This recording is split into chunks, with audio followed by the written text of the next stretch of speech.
আল্লাহর নবীজি কাফেরদের মাঝে যখন কিনা সূরা রহমান তেলাওয়াত করতেন রে, কাফেররাও মাথা নিচ দিকে দিত।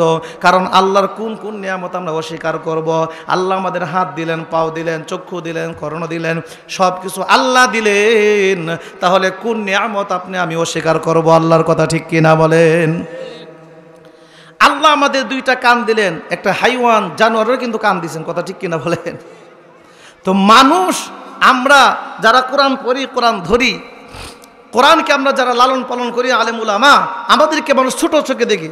বললে যে ছেলেকে মাদ্রাসায় পড়ালে ভাত পাবি কোথায়? ভাত তো পাবে না।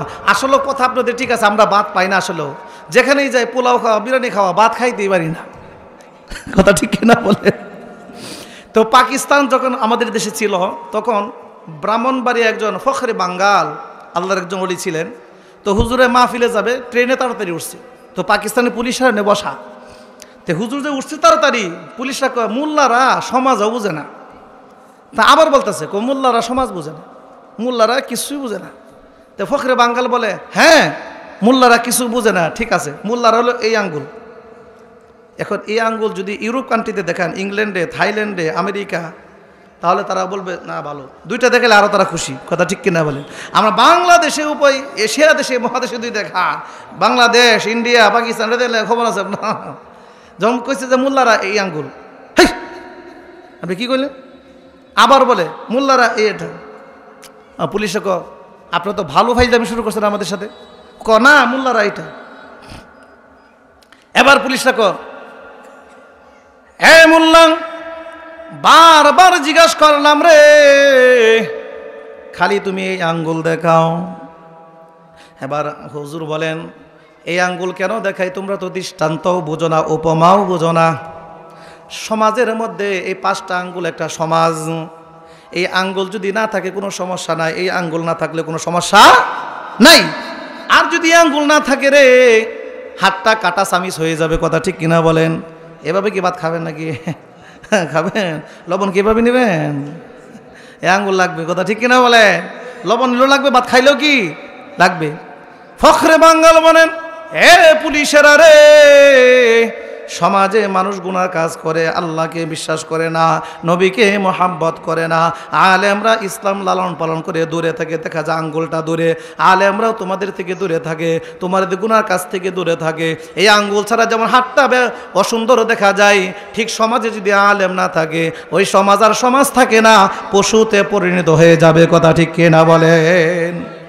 বাদশাহ আলমগীর উনি আলেমদের জুতা সুতা করে দিতেন, আলেমদের গরম পানি করে দিতেন তাহাজ্জুদ পড়ার জন্য। ওনার বাবাও বাদশাহ, ওনার দাদাও বাদশাহ, বাদশার ঘরের বাদশাহ। বাদশাহ আলমগীর আলেমদের খেদমতের জন্য এগিয়ে যাইতেন। তার মা ডাক দেখো, বাদশাহ আলমগীর রে, তোর কি একটু শরমও করে না, লজ্জাও লাগে না? তুই একটা রানিং বাদশাহ, তুই আলেমদের জুতা সোজা করে দেস। আলেমদের জুতাও তেমন দামি না, জামাও তেমন দামি পড়তে পারে না, কেন তুমি আলেমদেরকে তো খেদমত করো? বাদশাহ আলমগীর বলে, আম্মা সব কথার উত্তর এখন দেওয়া নাই, দিব না, সময় হইলে দিব। কিছুদিন পর বাদশাহ আলমগীর তার মাকে নিয়ে রাস্তা দিয়ে হাইটে যাইতেছে। দেখা যায় একটা ষাঁড় গরু একটা গাভী গরুর উপরে উঠে গেছে। এবার বাদশাহ আলমগীর বলে, আগো মা, নো মাইন্ড কইরেন না, একটা কথা বলি মা। কি কথা বাবা বলো? ওগো মা, এই গাভী গরুর ভিতর থেকে তো, পেট থেকে তো এই ষাঁড় গরু জন্মগ্রহণ করেছে। জি, তাহলে ষাঁড় গরু এখন তার মার উপরে উঠে। ওগো মা, যদি সমাজে আলেমরা না থাকে গো, আলেমরা উলামায়ে কেরাম যদি সমাজে না থাকে, তালিম শিক্ষা যদি না থাকে, মসজিদ মাদ্রাসা যদি না থাকে মা, তাহলে মানুষ তার মাকে চিনবে না, বোনকে চিনবে না, মেয়েকে চিনবে না, হাইওয়ান জানোয়ারের মতন হয়ে যাবে, কথা ঠিক কিনা বলেন? হাইওয়ান জানোয়ারের মতন হয়ে যাবে। এই জন্য আল্লাহ তাআলা বলছেন, ওয়ালাকাদ যারানা লিজাহান্নামা কাসীরাম মিনাল জিন্নি ওয়াল ইনস লাহুম কুলুবুল লা ইয়াফকাহুনা বিহা। আল্লাহ বলেন, এ মানুষ এবং জিন রে, তোমাদেরকে অধিকাংশ মানুষ তোমরা জাহান্নামে প্রবেশ করবে, কেন প্রবেশ করবে? লাহুম কুলুবুল লা ইয়াফকাহুনা বিহা, আল্লাহ আমাদের অন্তর দিয়েছেন, কলব দিয়েছেন, এই কলব দিয়ে কোনোদিন আল্লাহকে চেনার চেষ্টা করি না। আল্লাহ যে একজন আছে এটা আমরা বিশ্বাস করতে চাই না, আল্লাহর হুকুম আমরা মানতে চাই না। আল্লাহ বলেন তোমাদের কলব দিলাম, অন্তর দিলাম রে, কোনো হাইওয়ান জানোয়ারকে আমি কলব দেই নাই।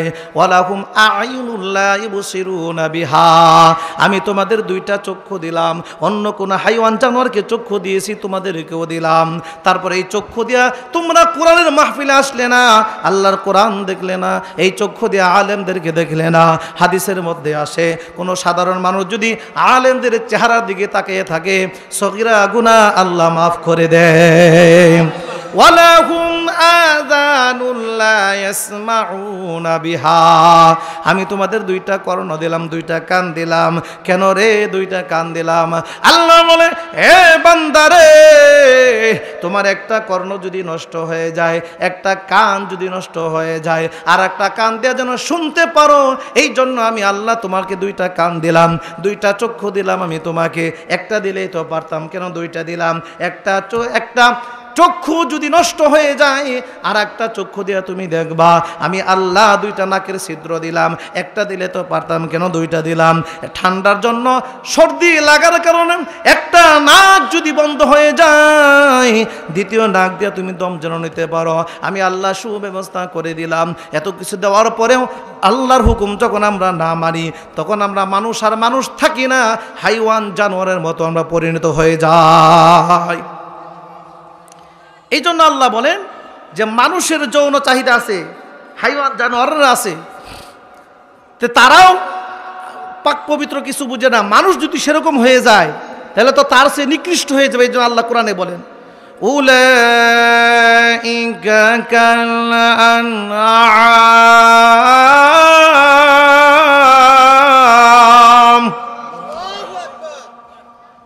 বাল হুম আদল উলাইকা হুমুল গাফিলুন।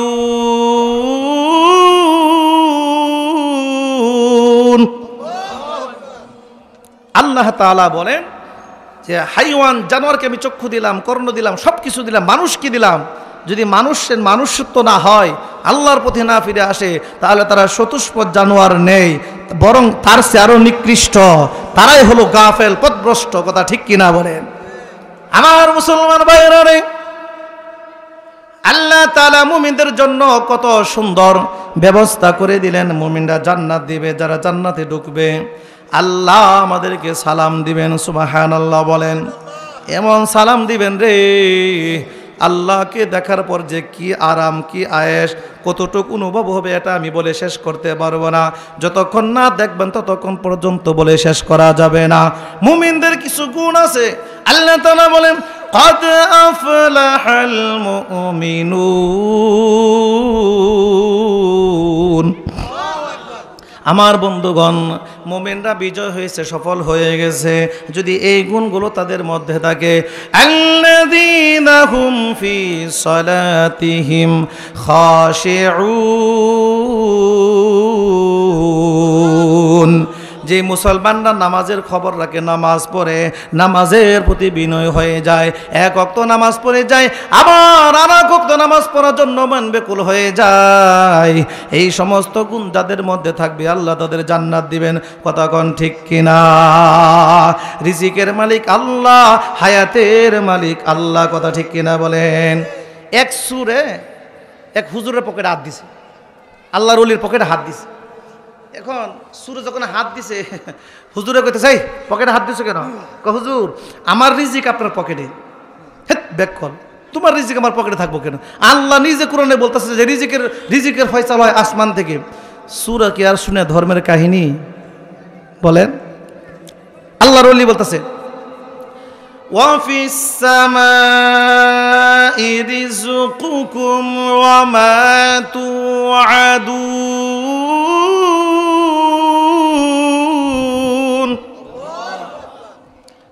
আল্লাহর ওলি কয়, হে চুর রে,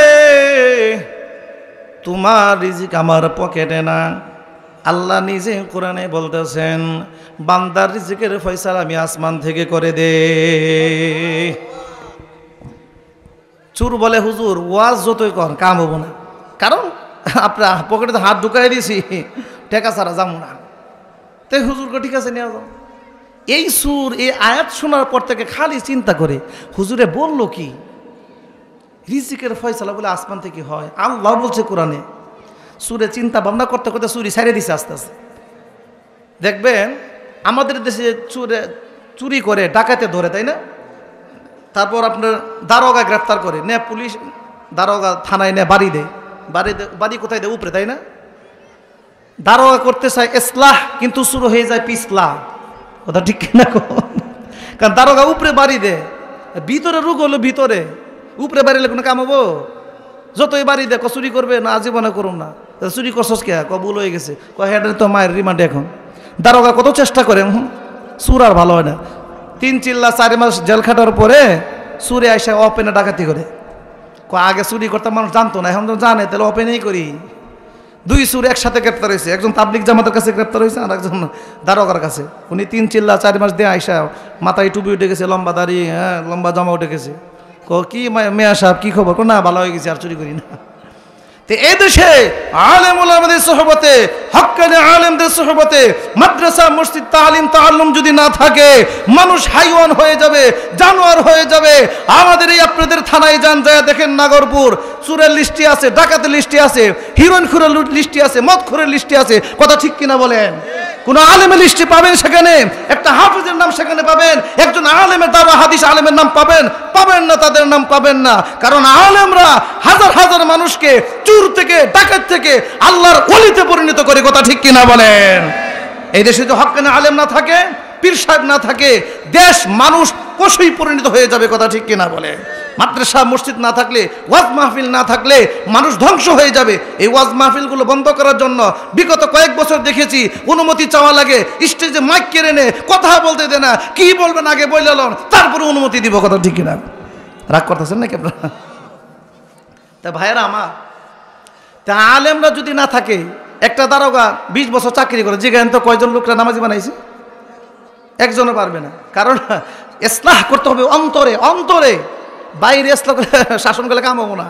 অন্তরে রূপটা হলে কি? অন্তরে, অন্তর থেকে যদি ভালো না হয়, এই লাঠিটা মাইরা ভালো করেন যাবো না। কথা ঠিক কিনা?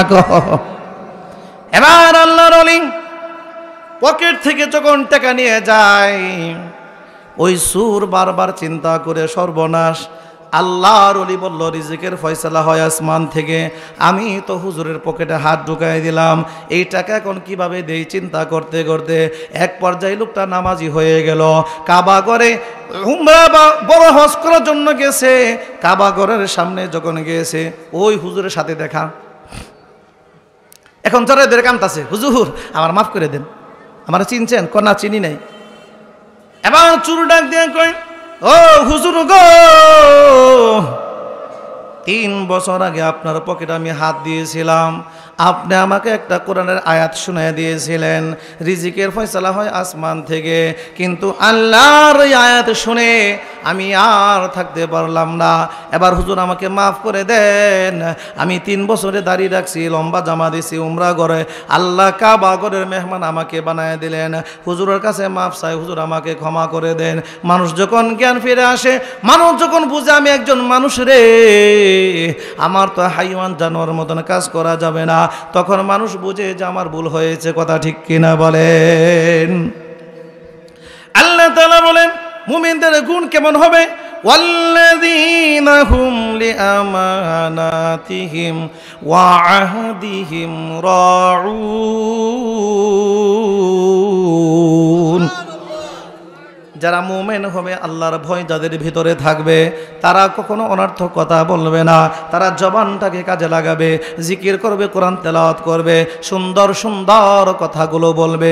আমার মুসলমান ভাইরা রে, আল্লাহ সুবহানাহু ওয়া তাআলা যে কোরআন আমাদেরকে নাজিল করেছেন, ওই যে অনুষ্ঠানের কথা বলছিলাম, মজলিসের কথা মনে আছেনি আপনাদের? জান্নাতের মজলিসের কথা মনে আছেনি? এবার জান্নাতের মজলিসে আল্লাহ তাআলা বলবেন, দাউদ রে তেলাওয়াত করো, তেলাওয়াত করো। জাবুর থেকে তেলাওয়াত করবেন, আমার নবীজিও তেলাওয়াত করবেন কোরআন থেকে। হাজার হাজার বছর চলে যাবে। এবার আল্লাহ বলবেন, এ জান্নাতীরা রে, শুনো শুনো শুনো, দুনিয়াতে যার কোরআন তেলাওয়াত শুনেছ, আব্দুর রহমান আব্দুল বাসেদ এবং আমার নবীর মুখে কোরআন তেলাওয়াত শুনেছ, যেই যাদের কণ্ঠে শুনেছ সেই কণ্ঠ আমি আল্লাহ দিয়েছি রে। কোরআন তো আমি দিয়েছি, কণ্ঠ আমি দিয়েছি। জোরে কর না, আরো জোরে কর। পিছনে বাইরে রাগ করছে, কয় হুজুর শীতের মধ্যে মুখ যে মাফলাতে পেঁচাইছি আর মুখ বাড়ি করতে পারো না, সুবহানাল্লাহ বলতে পারো না নাকি? আরো জোরে কর না সুবহানাল্লাহ। এবার আল্লাহ বলবেন, এই জান্নাতীরা রে, তাহলে যেই কোরআন আমি দিলাম, যেই কণ্ঠ আমি দিলাম কারি শব্দেরকে, আমার নবীজিকে আমি যখন দিয়ে কোরআন তেলাওয়াত দিলাম, সেই কোরআন তেলাওয়াত আমি আল্লাহ যে পাঠাইলাম, তাহলে আমার তেলাওয়াত কি তোমরা শুনবা না? আরো জোরে কন্যা। জান্নাতীরা বলবে, আগো মাবুদ, এত সুন্দর তেলাওয়াত শুনলাম তোমার নবীর কাছ থেকে, এর সে আরো সুন্দর কোরআন তেলাওয়াত আছে, হ্যাঁ আমারটা শুনবা না? আমি আল্লাহ যে পাঠাইলাম কোরআন, আমারটা দেখবা না? ওই অনুষ্ঠানে আপনারা কেমন মজা পাবেন, এটা আমি কি আমার মতো সব আলেমরা বললে বুঝাইতে পারবো না। একজন যদি জীবনে কাঁচামরিচ না খা, তারা যদি বলে কাঁচামরিচ জাল, কাঁচামরিচ ছোটো, কাঁচামরিচ বড়, সে বলবো তো কেমন বুঝতে পারবো। যখন মুখটা হাঁ করে কাঁচামরিচ ঢুকাই দিবেন ভিতরে, কামড় দিব, বুঝবো যে কাঁচামরিচ জাল লাগে। কথা ঠিক কি? এখন ওই আল্লাহ যে অনুষ্ঠানের সামনে সরাসরি থাকবে, ওই অনুষ্ঠানের কথা আমি বলে আপনাদেরকে বুঝাইতে পারবো না। তবে হ্যাঁ, ওই অনুষ্ঠানের ভিতরে আল্লাহ তাআলা দুই শ্রেণীর লোকের সাথে দেখা দিবেন না। এক নম্বর হল যারা শিরিক করে, আল্লাহর সাথে যারা শিরিক করে, শরিক করে, আল্লাহ এদের সাথে দেখা দিবেন না। দুই নাম্বার মুসলমান কিন্তু বেদাত করছে, এই বিদাতের সাথে আল্লাহ দেখা দিবেন না। আর অমুসলিম তো কোনো প্রশ্নই আসে না। কথা বুঝতে পারছেন? বেদাতের সাথে আল্লাহ দেখা দিবেন না, শিরিকওয়ালাদের সাথে আল্লাহ দেখা দিবেন না। এখানে শুধু জান্নাতীরা থাকবে, আর কেউ থাকবে না ওখানে। আল্লাহ বলবেন, এই জান্নাতীরা রে, যে কোরআন তেলাওয়াত শুনেছ দুনিয়াতে, আমি দিয়েছি কোরআন, মানুষের কণ্ঠে তোমরা শুনেছ, সেই কণ্ঠ আমি আল্লাহ দিয়েছি।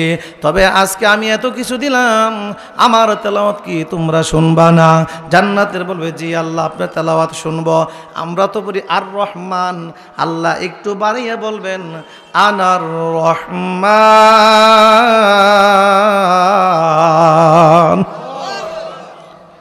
আল্লামাল কুরআন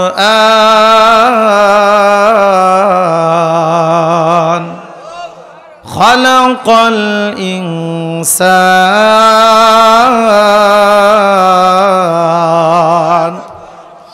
আল্লামাহুল বায়ান। এই কালামে জিন্দা কুরআনে হাকিম তাকাজুর আনহু ইফহামুর রিজালিন। আল্লাহ তাআলা কোরআন তেলাওয়াত করবেন, জান্নাতীরা হাঁ করে থাকবে, হাজার হাজার বছর চলে যাবে। সুবহানাল্লাহ কন্যা। জান্নাতীরা হাঁ করে থাকবে রে। আল্লাহ নিজে কোরআন তেলাওয়াত করবেন, হাজার হাজার বছর যাওয়ার পর জান্নাতের হুররা চিঠি লিখবে, টুকেং দিবে, আল্লাহ সমাপ্ত করেন, সংক্ষিপ্ত করেন, না হয় আমাদের স্বামীদেরকে সময় দিতে পারবো না। আল্লাহ সুবহানাহু ওয়া তাআলা তেলাওয়াত করতে করতে এক পর্যায়ে যখন কিনা টুকেং পাবেন, আল্লাহ সংক্ষিপ্ত করবেন, সমাপ্ত করবেন। এবার করবেন, হে জান্নাতীরা রে, যাও তোমাদের স্বামী নিয়ে জান্নাতে চলে যাও, যার যার স্থানে চলে যাও। জান্নাতীরা হুররা যখন আমাদেরকে পাবে, আমাদের চেহারার দিকে তাকিয়ে দেখবে, আগের চেহারার সাথে এখন আর চেহারার মিল নাই। হ্যাঁ করে তাকিয়ে থাকবে, আশ্চর্য হয়ে যাবে, এত সুন্দর চেহারা। সুবহানাল্লাহ কন্যা।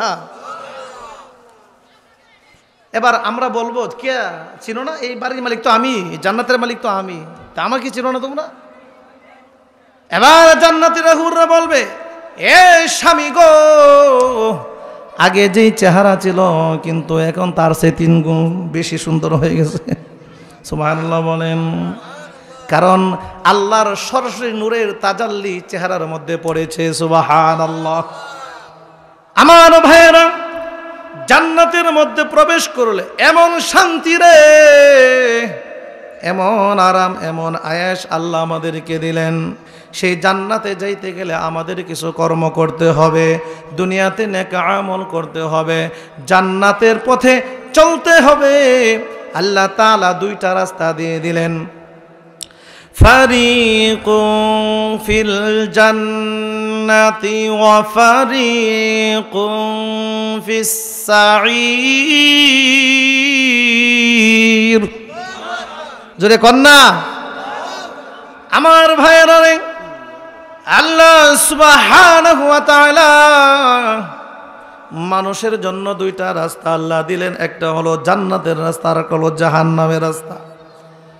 আপনারা, আমরা যারা মুসলমান আছি, আমরা যদি ইচ্ছা করে গুনাহ করি আমরা জাহান্নামে যাইতে হবে। বাবা তার ছেলেকে বলছে, বাবা শোনো, তুমি বাজারে যাবা, 2টা রাস্তা, একটা রাস্তা ভালো আর একটা রাস্তা মন্দ, ডাকাত ধরতে পারে। এখন বাবার সাথে গাড়তারা করে যদি আপনি বাম পাশের রাস্তা দিয়া যান, যদি ডাকাতে ধরে, দুষ্টা কার হবে বলেন তো দেখি? আমাদের হবে না? বাবার দুষ্টা লাভ আছে? বাবা তো বলেই দিয়েছে। ঠিক আল্লাহ তোমাদেরকে বলেই দিয়েছে 2টা রাস্তা, একটা জান্নাতের আর একটা কি জাহান্নামের। এই 2 রাস্তা অবলম্বন করতে হবে আমাদের, জান্নাতের রাস্তা। কথা ঠিক কিনা বলেন? আমার ভাইয়েরা, আল্লাহ সুবহানাহু ওয়া তাআলা বান্দাকে কত মোহাব্বত করে ভালোবাসে। রাসূল সাল্লাল্লাহু আলাইহি ওয়াসাল্লাম বলেন হাদিসের মধ্যে, কোনো মানুষ যদি একবার আল্লাহকে ডাক দেয়, আল্লাহ সুবহানাহু ওয়া তাআলা 70 বার উত্তর নেয়, বান্দা তোমার কি হয়েছে, বান্দি তোমার কি হয়েছে বলো, বলেন না সুবহানাল্লাহ।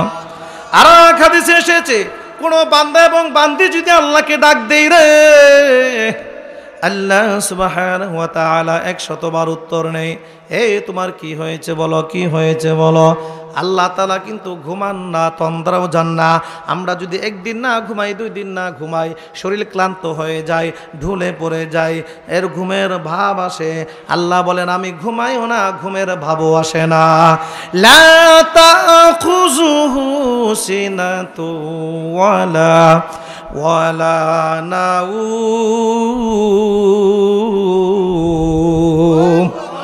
আল্লাহ বলেন, হে বান্দা বান্দিরা রে, আমি আল্লাহ ঘুমাই না, তন্দ্রাও যাই না, ঘুমের ভাবও আসে না আমার। আমি কেমনে ঘুমাই রে? তোমাদের রাইকে আমি কেমনে ঘুমাই?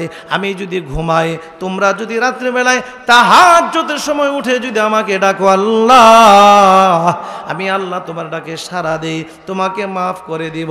আমি যদি ঘুমাই, তুমি যে কোনো প্রান্ত থেকে আমাকে ডাক দিতে পারো, তোমার ডাকে কে সাড়া দিবে রে? এই জন্য আমি আল্লাহ ঘুমাই না, তন্দ্রাও যাই না। আল্লাহ বলেন সর্বদাই আমি জাগ্রত থাকি। সুবহানাল্লাহ। যদি কন্যা সুবহানাল্লাহ। আমার ভাইয়েরা রে, আমরা যারা মুমিন মুসলমান, আমাদের অনেক কাজগুলো দুনিয়াতে আসার পর করতে হবে। নামাজ তো আমাদের পড়তেই হবে, নামাজ না পড়লে জাহান্নামে যেতে হবে। নামাজ আদায় করে আল্লাহর হুকুম মানতে হবে, গুনার কাছ থেকে বেঁচে থাকতে হবে। এখন যদি গুনাহ থেকে না বেঁচে থাকেন, বারবার গুনাহ করতেছেন, ফিরে আসতে পারতেছেন না, কি করবেন এখন? যে হুজুর মন চাই গুনাহ থেকে ফিরে আসতে, কিন্তু আমি তো গুনাহ ছাড়তে পারি না, এমন আছে না নাই বলেন তো দেখি? অনেক মানুষের মন চায় আর গুনাহ করব না, হ্যাঁ, আর মিথ্যা বলবো না, আর সুদ খাবো না, আর ঘুষ খাবো না, আর মানুষ হত্যা করবো না, আর ডাকাতি করবো না। মনে চায় ভালো হইতে, কিন্তু ভালো হতে পারে না। কারণটা কি জানেন? এই যে মানুষ নামাজ পড়ে না, রোজা রাখে না, এই আল্লাহর পথে থেকে দূরে আসে, তার মনে একটা অহংকার। কেমন অহংকার? আমি নামাজ পড়বো কেন? এই অহংকারের কারণে সে মসজিদে আসে না। কথা ঠিক কিনা বলেন? আর তার মনকে সে প্রভু মনে করে, তার মন যেটা বলে সেটাই করে, মন যেটা চায় সেটাই করে। এই জন্য 1 নম্বর মনকে বুঝতে হবে, হে মন, তুমি আমার রব নয় আর আমি তোমার বান্দা নয়। হে মন, আমার রব আল্লাহ, আর আমি আল্লাহর বান্দা। সুবহানাল্লাহ। মনকে বুঝাবেন, মন তুমি আমার রব না যে তোমার কথা মানো লাগবো। তুমি কইবা গুনার কাজ করতে, তাই গুনাহ করবো নাকি? না, করবো না। আমার রব আল্লাহ, আল্লাহ আমার রব, আল্লাহর আমি বান্দা, আল্লাহ যা বলছে আমি তাই করব। তোমার মন তোমাকে প্রাধান্য দিব না। কথা ঠিক কিনা বলেন? এবার 2 নম্বর পদ্ধতি আসুন, গুনাহ থেকে বাঁচার উপায় কি? গুনাহ থেকে বাঁচার জন্য প্রথম গেও গেও করার পর এবার আল্লাহর ওলি বলে, বুঝেছি তোমার পেটে খিদা লেগেছে, একটা রুটি এবং হালুয়া দেয়া দিলেন। আবার কুকুর গেও গেও করে, আবার রুটি হালুয়া দিলেন, আবার কুকুর গেও গেও করে 3 নাম্বার রুটি এবং হালুয়া দেয়া দিলেন। এবার আল্লাহর ওলি কয়, এ কুকুর রে, তোমাদের মতন খারাপ জাতি আর কেউ নাই। তোমার 3টা রুটি হালুয়া দিয়া দিছি, তারপরে গেও গেও করে। কুকুর বলে, মাওলা গো, আমাকে জবানটা খুলে দাও, তোমার ওলির সাথে আমি একটু কথা বলতে চাই। এবার কুকুর বলে, এ আল্লাহর ওলি রে, তুমি ভালো না আমি ভালো, তোমার সে আমি উত্তম ভালো। এবার আল্লাহর ওলি কয়, বাবা কুকুরের মুখে এত সুন্দর আওয়াজ, হ্যাঁ আমার সে তুমি ভালো? হ্যাঁ আপনার সে আমি ভালো, প্রমাণ দিব। দেও তাহলে প্রমাণ। এই আল্লাহর ওলি, তুমি পাহাড়ে নির্জনে বসে আল্লাহর ইবাদত করো রে, আল্লাহ তোমার ইবাদত পছন্দ করেছে। আসমান থেকে আল্লাহ জান্নাত থেকে খাবার পাঠায় দেন, সেই খানা প্রতিদিন আসে। আজকে শুধু দেরি হয়ে গেছে, এই জন্য তুমি জমিনে চলে আসছো, তোমার শুকরিয়া নাই। আর আমি কুকুর এই বাড়িতে থাকি, মালিক এক সময় দেয়, আবার এক সময় দেয় না, কত সময় লাঠিতে দৌড়া, তারপরে বাড়ি সাইরা যাই না, এখানেই থাকি আমি। তা তোমার স্বামী ভালো না?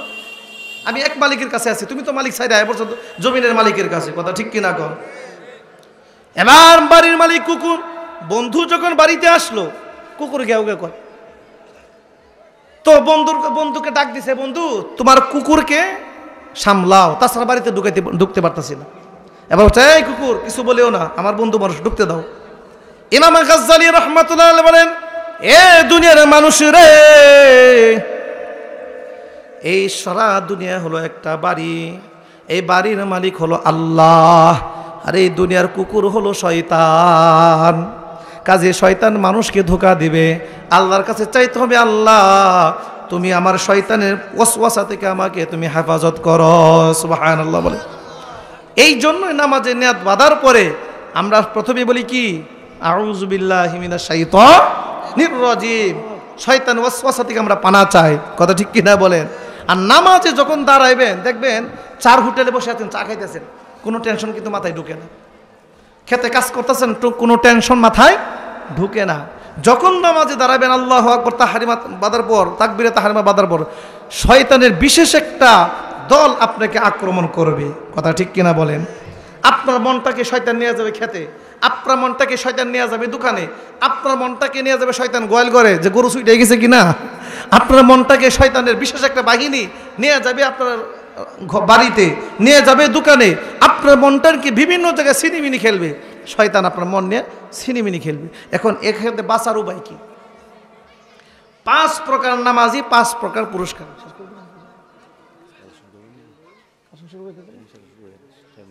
আমার ভাইয়েরা, কেউ উঠা বসা করবেন না। প্রধান মেহমান চলে আসছে, প্রধান মেহমান চলে এসছে, কেউ উঠা বসা করবেন না। আলামিন সাহেব চলে আসছে, আমরা সকল ওনার বয়ান শুনব, কেউ উঠা বসা করবেন না, প্রয়োজন ছাড়া কেউ উঠা বসা করবেন না।